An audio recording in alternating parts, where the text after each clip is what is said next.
Habari zenu.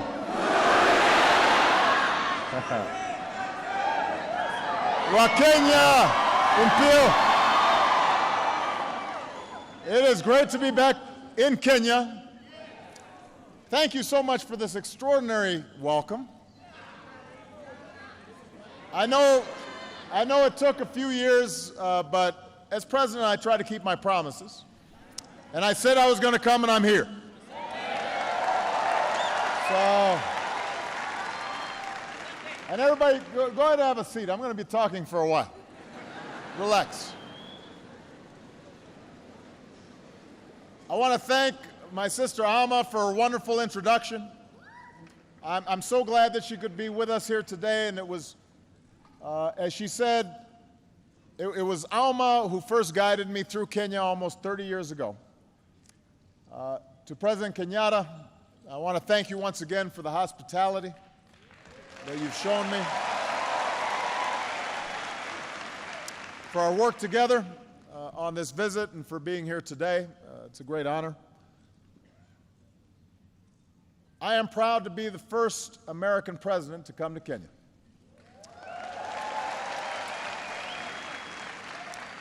And of course, I'm the first Kenyan American to be president of the United States.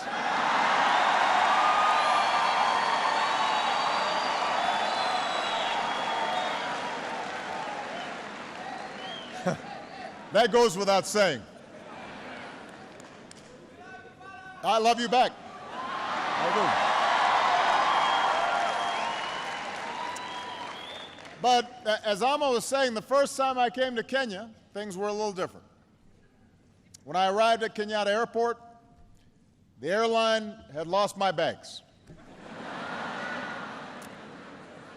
That doesn't happen on Air Force One.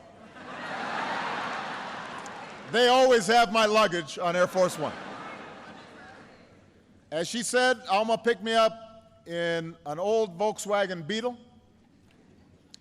And I think the entire stay I was here, it broke down 4 or 5 times.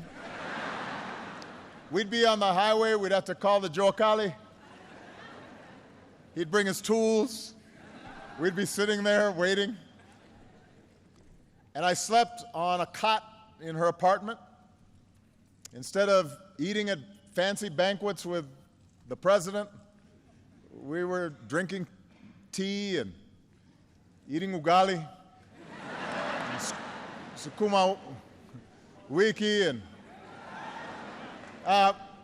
so there wasn't a lot of luxury. Sometimes the lights would go out. They still do, is that what someone said? But you know, there was something more important than luxury on that first trip. And that was a sense of being recognized, being seen. I was a young man, and I was just a few years out of university. I'd worked as a community organizer in low-income neighborhoods in Chicago. I was about to go to law school, and when I came here, you know, in many ways I was a Westerner. I was an American, unfamiliar with my father and his birthplace, really disconnected from half of my heritage. And at that airport, as I was trying to find my luggage, there was a woman there who worked for the airlines, and she was helping fill out the forms, and she saw my name, and she looked up and she asked if I was related to my father, who she had known. And that was the first time that my name meant something, right? And that it was recognized. And over the course of several weeks, I'd meet my brothers, aunts, and uncles. I'd travel to Alego, the village where my family was from. I saw the graves of my father and my grandfather. And I learned things about their lives that I could have never learned through books. And in many ways, their lives offered snapshots of Kenya's history. But they also told us something about the future. My grandfather, for example, he was a cook for the British. And as I went through some of his belongings, when I went up country, I found the passbook he had had to carry as a domestic servant. It listed his age and his height, his tribe, listed the number of teeth he had missing. And he was referred to as a boy, even though he was a grown man in that passbook. And he was in the King's African Rifles during the Second World War and was taken to the far reaches of the British Empire, all the way to Burma. And back home, after the war, he was eventually detained for a time because he was linked to a group that opposed British rule. And eventually he was released. He forged a home for himself and his family. He earned the respect of his village, lived a life of dignity, although he had a well-earned reputation for being so strict that everybody was scared of him. And he became estranged from part of his family. So that was his story. And then my father came of age as Kenyans were pursuing independence. And he was proud to be a part of that liberation generation. And next to my grandfather's papers, I found letters that he had written to 30 American universities asking for a chance to pursue his dream and get a scholarship. And ultimately, one university gave him that chance, the University of Hawaii. And he would go on to get an education and then return home. And here, at first, he found success as an economist and worked with the government, but ultimately he found disappointment in part because he couldn't reconcile the ideas that he had for his young country with the hard realities that had confronted him. And I think sometimes about what these stories tell us, what the history and the past tell us about the future. And they show us the enormous barriers to progress that so many Kenyans faced just 1 or 2 generations ago. This is a young country. We were talking last night at dinner. The president's father was the first president. We're only a generation removed. And the daily limitations and sometimes humiliations of colonialism, that's recent history. The corruption and cronyism and tribalism that sometimes confront young nations, that's recent history.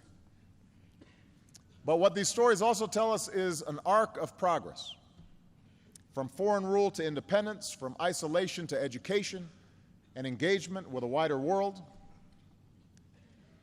It speaks of incredible progress. So we have to know the history of Kenya, just as we Americans have to know our American history. All people have to understand where they come from. But we also have to remember why these lessons are important. We know our history so that we can learn from it.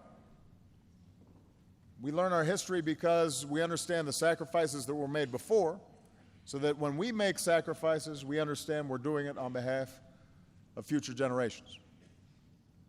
There's a proverb that says, "We have not inherited this land from our forebears, we have borrowed it from our children." In other words, we study the past so it can guide us into the future and inspire us to do better. And when it comes to the people of Kenya, particularly the youth, I believe there is no limit to what you can achieve. A young, ambitious Kenyan today should not have to do what my grandfather did and serve a foreign master. You don't need to do what my father did and leave your home in order to get a good education and access to opportunity.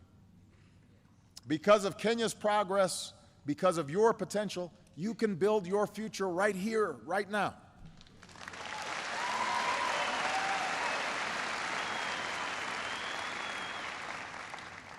Now, like any country, Kenya is far from perfect, but it has come so far in just my lifetime. After a bitter struggle, Kenyans claimed their independence just a few years after I was born, and after decades of one-party rule, Kenya embraced a multi-party system in the 1990s. just as I was beginning my own political career in the United States. Tragically, just under a decade ago, Kenya was nearly torn apart by violence at the same time that I was running for my first campaign for president. And I remember hearing the reports of thousands of innocent people being killed or driven from their homes. And from a distance, it seemed like the Kenya that I knew, a Kenya that was able to reach beyond ethnic and tribal lines, that it might split apart across those lines of tribe and ethnicity. But look what happened. The people of Kenya chose not to be defined by the hatreds of the past. You chose a better history.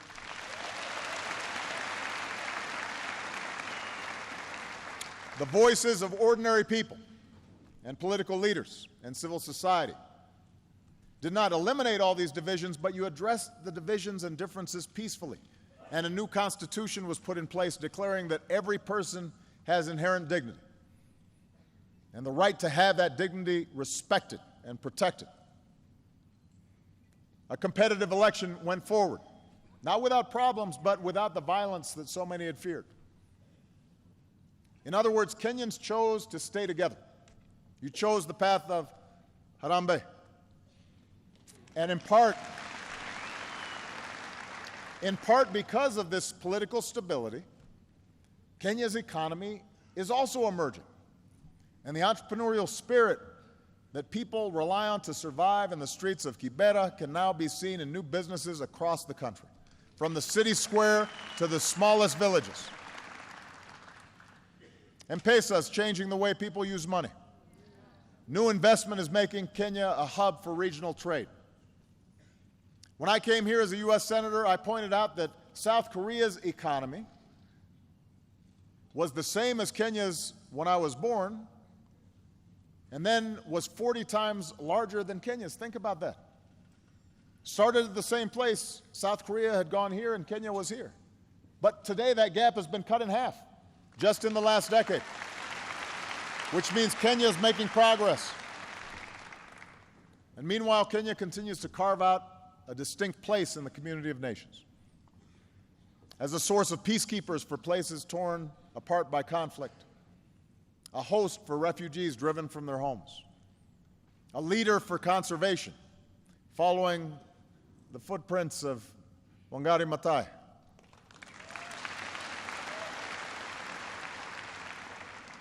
Kenya is one of the places on this continent that truly observes freedom of the press and their fearless journalists and courageous civil society members. And in the United States, we see the legacy of Kip Keino every time a Kenyan wins one of our marathons.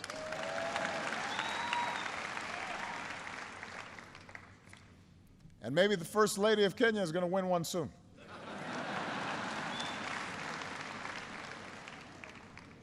I told the President he has to start running with his wife. We want him to stay fit. So there's much to be proud of, much progress to lift up. It's a good news story. But we also know the progress is not complete. There are still problems that shadow ordinary Kenyans every day. Challenges that can deny you your livelihood and sometimes deny you lives. As in America and so many countries around the globe, economic growth has not always been broadly shared. Sometimes people at the top do very well, but ordinary people still struggle. Today, a young child in Nyanza province is 4 times more likely to die than a child in Central province, even though they are equal in dignity in the eyes of God. That's a gap that has to be closed. A girl in Rift Valley is far less likely to attend secondary school than a girl in Nairobi. That's a gap that has to be closed. Across the country, one study shows corruption costs Kenyans 250,000 jobs every year, because every shilling that's paid as a bribe could be put into the pocket of somebody who's actually doing an honest day's work.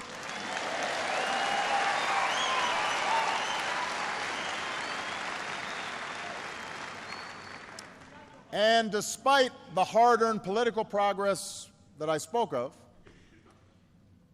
those political gains still have to be protected. New laws and restrictions could close off the space where civil society gives individual citizens a voice and holds leaders accountable. Old tribal divisions and ethnic divisions can still be stirred up. I want to be very clear here. A politics that's based solely on tribe and ethnicity is a politics that's doomed to tear a country apart. It is a failure of imagination. Of course, here in Kenya, we also know the specter of terrorism has touched far too many lives. And we remember the Americans and Kenyans who died side by side in the attack on our embassy in the 90s. We remember the innocent Kenyans who were taken from us at Westgate Mall. We weep for the nearly 150 people slaughtered at Garissa, including so many students who had such a bright future before them. We honor the memory of so many other innocent Kenyans whose lives have been lost in this struggle. So Kenya is at a crossroads, a moment filled with peril, but also enormous promise. And with the rest of my time here today, I'd like to talk about how you can seize the moment, how you can make sure we leave behind a world that's better, a world that we've borrowed from our children. When I first came to Sub-Saharan Africa as president, I made clear my strong belief that the future of Africa is up to Africans.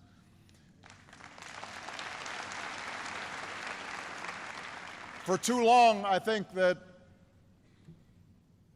many looked to the outside for salvation and focused on somebody else being at fault for the problems of the continent.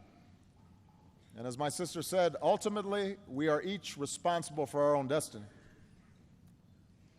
And I'm here as president of a country that sees Kenya as an important partner.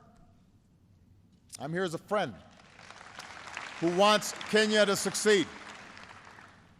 And the pillars of that success are clear: strong democratic governance, development that provides opportunity for all people and not just some, a sense of national identity that rejects conflict for a future of peace and reconciliation.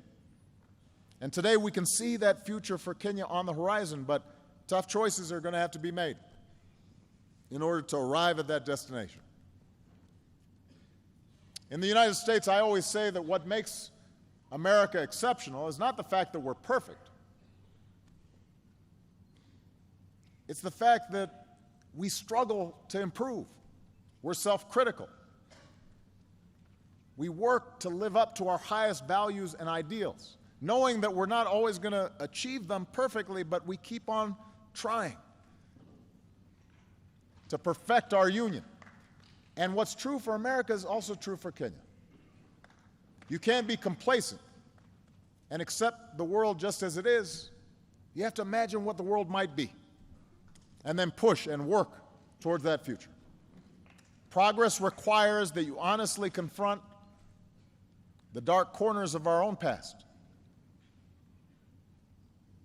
extend rights and opportunities to more of your citizens, see the differences and diversity of this country as a strength, just as we in America try to see the diversity of our country as a strength and not a weakness. So you can choose the path to progress, but it requires making some important choices. First and foremost, it means continuing down the path of a strong, more inclusive, more accountable, and transparent democracy.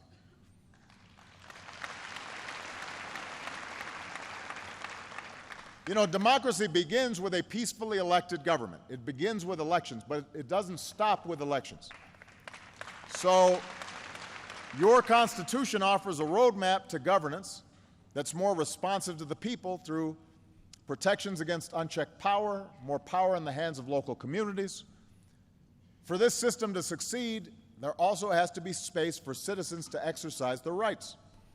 And we saw the strength of Kenya's civil society in the last election when groups collected reports of incitement so that violence could be stopped before it spun out of control.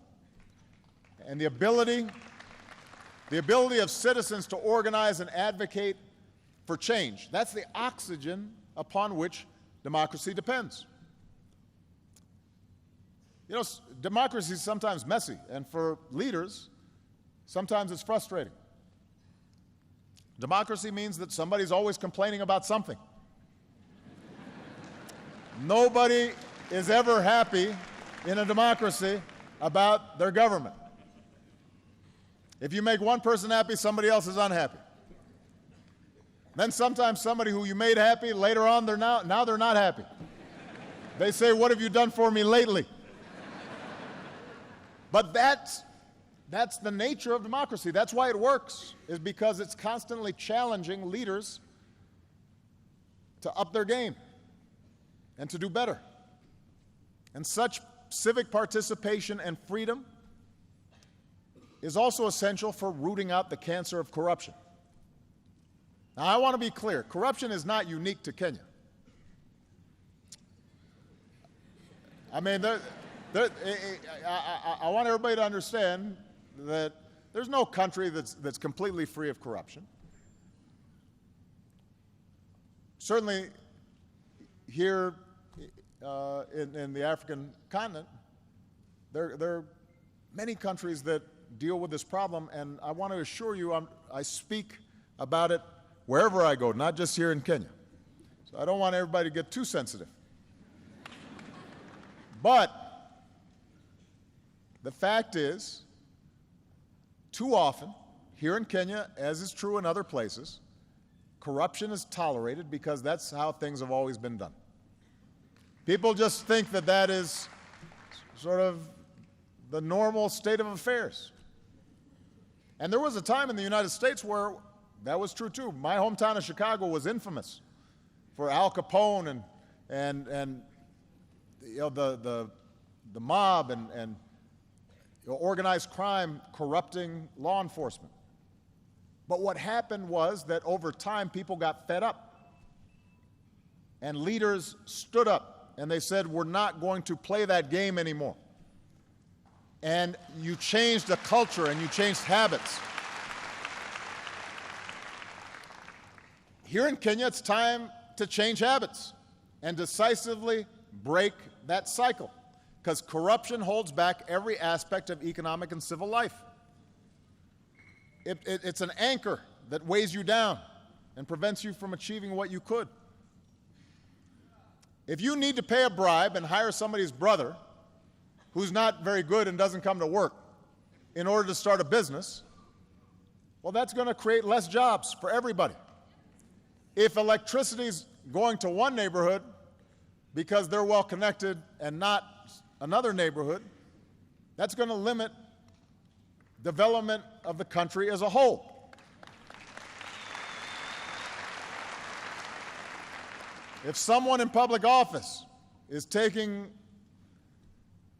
a cut that they don't deserve, that's taking away from those who are paying their fair share. So this is not just about changing one law, although it's important to have laws on the books that are actually being enforced. It's important that not only low-level corruption is punished, but folks at the top, if they are taking from the people, that has to be addressed as well. But it's not something that is just fixed by laws or that any one person can fix. It requires a commitment by the entire nation, leaders and citizens, to change habits and to change culture. Tough laws need to be on the books. And the good news is your government is taking some important steps in the right direction. People who break the law and violate the public trust need to be prosecuted. NGOs have to be allowed to operate, who shine a spotlight on what needs to change. And ordinary people have to stand up and say, enough is enough. It's time for a better future. And as you take these steps, I promise that America will continue to be your partner in supporting investments in strong democratic institutions. Now, We're also going to work with you to pursue the second pillar of progress, and that is development that extends economic opportunity and dignity for all of Kenya's people. You know, America partners with Kenya in areas where you're making enormous progress, and we focus on what Kenyans can do for themselves in building capacity. On entrepreneurship, where Kenya's becoming an engine for innovation. On access to power, where Kenya is developing clean energy that can reach more people. On the important issue of climate change, where Kenya's recent goal to reduce its emissions has put it in the position of being a leader on the continent. On food security, where Kenyan crops are producing more to meet the demands of your people and a global market. And on health, where Kenya has struck huge blows against HIV, AIDS, and other diseases, while building up the capacity to provide better care in your communities. America is also partnering with you on an issue that's fundamental to Kenya's future. We are investing in youth. We are investing in the young people of Kenya and the young people of this continent. Robert F. Kennedy once said, "It is a revolutionary world that we live in, and it is the young people who must take the lead." It's the young people who must take the lead. So through our Young African Leaders Initiative, we are empowering and connecting young people. Connecting young people from across the continent who are filled with energy and optimism and idealism and are going to take Africa to new heights. And these young people, they're not weighed down by the old ways. They're creating a new path. And these are the elements for success in this 21st century. To continue down this path of progress, it will be vital for Kenya to recognize that no country can achieve its full potential unless it draws on the talents of all its people, and that must include the half of Kenyans, maybe a little more than half, who are women and girls. Now, I'm going to spend a little time on this just for a second.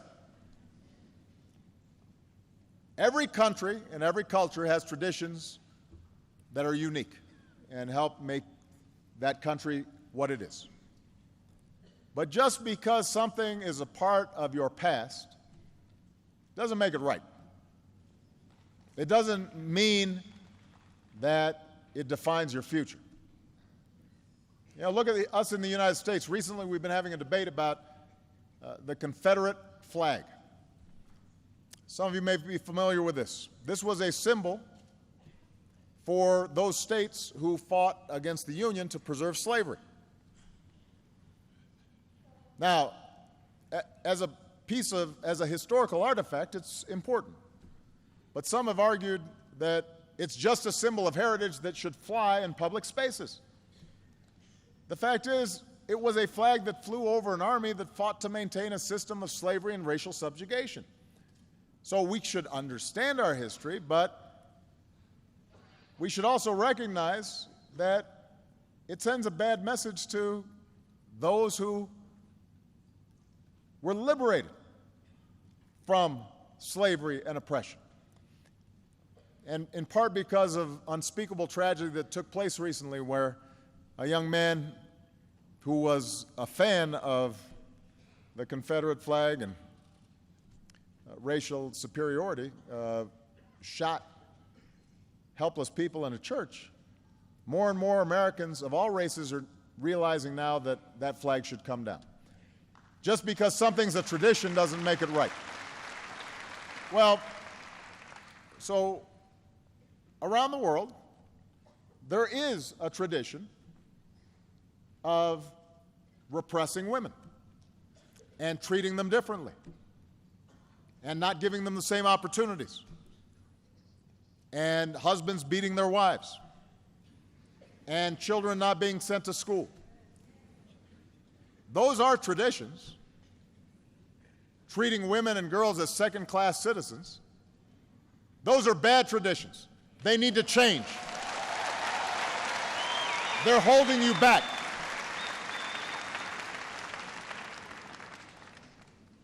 Treating women as second-class citizens is a bad tradition. It holds you back.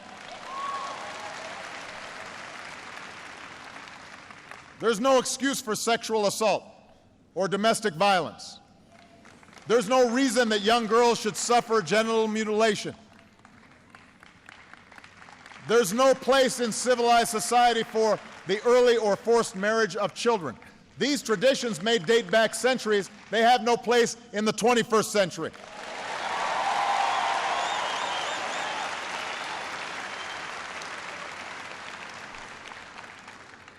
These are issues of right and wrong in any culture.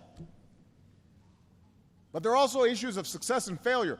Any nation that fails to educate its girls or employ its women and allowing them to maximize their potential is doomed to fall behind in the global economy. You know, we're in a sports center. Imagine if you have a team and you don't let half of the team play. That's stupid. That makes no sense. And the evidence shows that communities that give their daughters the same opportunities as their sons, they are more peaceful, they are more prosperous, they develop faster, they are more likely to succeed. That's true in America, that's true here in Kenya. It doesn't matter. And that's why one of the most successful development policies you can pursue is giving girls an education and removing the obstacles that stand between them and their dreams. And by the way, if you educate girls, they grow up to be moms, and they, because they're educated, are more likely to produce educated children.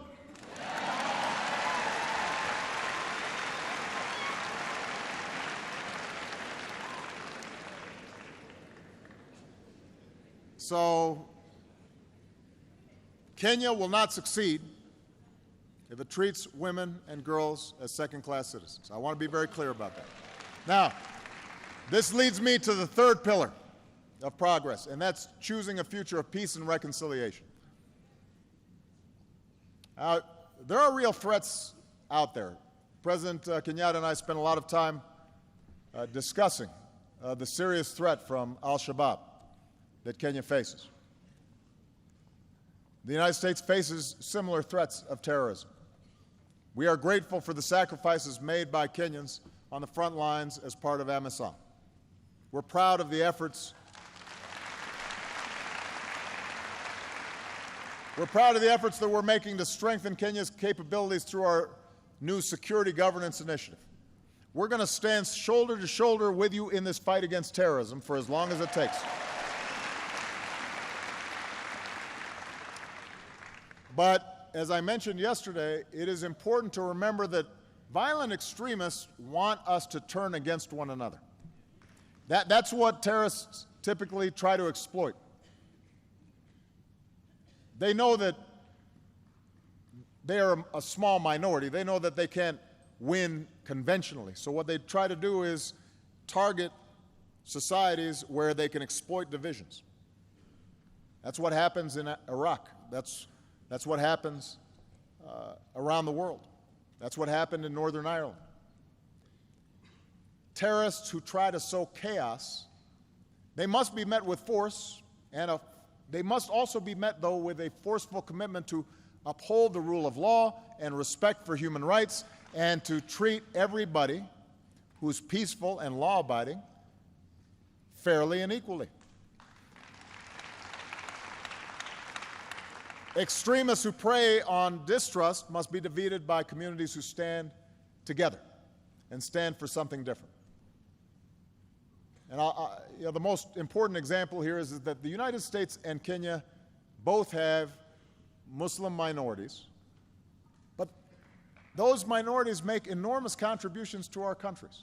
These are our brothers, they are our sisters, and so in both our countries we have to reject calls that allow us to be divided. This is true for any diverse society. And Kenya is rich with diversity, with many dozens of tribes and ethnicities and languages and religious groups. And time and again, just as we've seen the dangers of religious or ethnic violence, we've seen that Kenya is stronger when Kenyans stand united with a sense of national identity. That was the case on December 12, 1963, when cities and villages across this country celebrated the birth of a nation. It was true in 2010, when Kenya replaced the anarchy of ethnic violence with the order of a new constitution. So we can all appreciate our own identities, our bloodlines, our beliefs, our backgrounds. That tapestry is what makes us who we are. But the history of Africa, which is both the cradle of human progress and a crucible of conflict, shows us that when we define ourselves narrowly, in opposition to somebody just because they're of a different tribe or race or religion, and we ignore who's a good person or a bad person, are they working hard or not, are they honest or not, are they peaceful or violent? When we start making distinctions solely based on status and not what people do, then we're taking a wrong path, and we inevitably suffer in the end. This is why Martin Luther King called on people to be judged not by the color of their skin, but the content of their character. And in the same way, people should not be judged by their last name or their religious faith, but by their content of their character and how they behave. Are they good citizens? Are they good people? In the United States, we embrace the motto, E pluribus unum. In Latin, that means out of many, one. In Kenya, Harambee, we are in this together. Whatever the challenge, you will be stronger if you face it not as Christians or Muslims, Maasai, Kikuyu, Luo, any other tribe, but as Kenyans. And ultimately, that unity is the source of strength that will empower you to seize this moment of promise. That's what will help you root out corruption. That's what will strengthen democratic institutions. That's what will help you combat inequality. That's what will help you extend opportunity and educate youth and face down threats and embrace reconciliation. So I want to say, particularly to the young people here today, Kenya is on the move. Africa is on the move. You are poised to play a bigger role in this world as the shadows of the past are replaced by the light that you offer an increasingly interconnected world. And in the light of this new day, we have to learn to see ourselves in one another. We have to see that we are connected. Our fates are bound together. Because in the end, we're all part of one tribe, the human tribe. And no matter who we are or where we come from or what we look like or who we love or what God we worship, we're connected. Our fates are bound up with one another. Kenya holds within it all that diversity, and with diversity sometimes comes difficulty. But I look to Kenya's future filled with hope, and I'm hopeful because of you, the people of Kenya, especially the young people. There are some amazing examples of what's going on right now with young people. I'm hopeful because of a young man named Richard Ruto Torosia. Richard helped build Yes, Youth Can. I like the phrase, yes, Youth Can.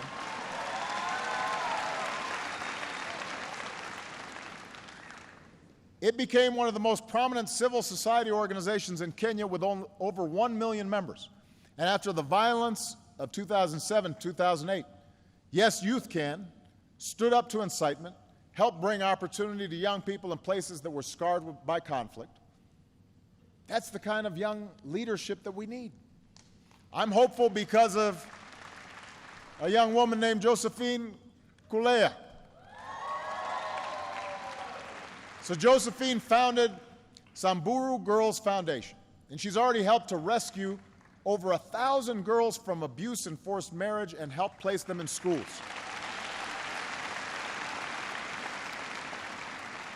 A member of the Samburu tribe herself, she's personally planned rescue missions to help girls as young as 6 years old.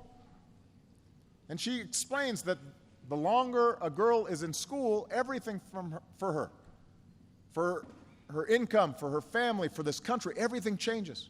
She gives me hope. I'm hopeful because of a young woman named Jamila Abbas. So Jamila founded M-Farm, which is a mobile platform that is already used by over 14,000 people across Kenya. M-Farm makes it easy for farmers to get information that lets them match their crops with what the market demands. And studies show that it can help farmers double their sales. So here's what Jamila said. I love Kenya because you feel you are home anywhere you go. Home anywhere you go. That's the Kenya that welcomed me nearly 30 years ago as a young man. You helped make me feel at home, and standing here today as President of the United States, when I think about those young people and all the young people in attendance here, you still make me feel at home. And I'm confident that your future is going to be written across this country and across this continent by young people like you. Young men and women who don't have to struggle under a colonial power, who don't have to look overseas to realize your dreams. Yes, you can realize your dreams right here, right now.